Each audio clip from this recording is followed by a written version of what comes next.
Isayas Kabanata 32. Ang matuwid na hari, makikita ninyo, may haring mamamahala ng matuwid. At mga pinunong magpapairal ng katarungan. Sila'y magiging kanlungan sa malakas na hangin.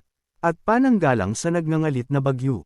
Ang katulad nila'y bati sa tuyong lupain. Parang malaking batong kablihan sa disyerto. Mabubuksan ang kanilang mga mata at tainga. Sa pangangailangan ng mga tao. Magiging matyaga na sila at maunawain sa bawat kilos. Magiging matapat sila sa kanilang sasabihin. Ang mga hanggal ay hindi natatawaging dakila. O kaya'y sasabihing tapat ang mga sinungaling.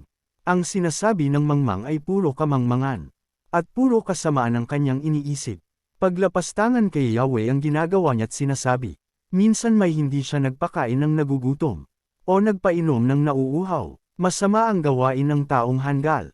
Ipinapahamak nila ang mahihirap sa pamamagitan ng kasinungalingan. At gumagawa ng paraan upang hindi pakanabangan ang kanilang karapatan. Ngunit ang taong marangal ay gumagawa ng tapat. At naninindigan sa kung ano ang tama. Paghatol at pagpapanumbalik. Kayong mga babaeng pabaya, pakinggan ninyo ang aking sasabihin. Pagkalipas ng 1 taon, mabibigo na kayo, sapagkat wala na kayong mapipites na bunga ng ubas. Manginig kayo sapagkat matagal kayong nagpabe, at nagwalang bahala. Maghubad kayo ng inyong kasuotan, at magsuot ng damit panluksa. Dagukan ninyo ang inyong dibdib sa kalungkutan, sapagkat wasak na ang masaganang bukirin at ang mabunga ninyong ubasan. Tinubuan na ito ng mga tinak at dawag. Tangisan ninyo ang dating masasayang tahanan, at lunsod na nooy puno ng kagalakan. Pati ang palasyo ay pababayaan. At ang pangunahing lunsod ay mawawalan ng tao. Ang mga burol at tore ay guguho. Ang lupain ay magiging tirahan ng maiilap na asno. At pastulan ng mga tupa. Ngunit minsan pang ibubuhos sa atin ang espiritu ng Diyos. Ang disyerto ay magiging matabang lupa. At ang bukirin ay pag-aanihan ng sagana.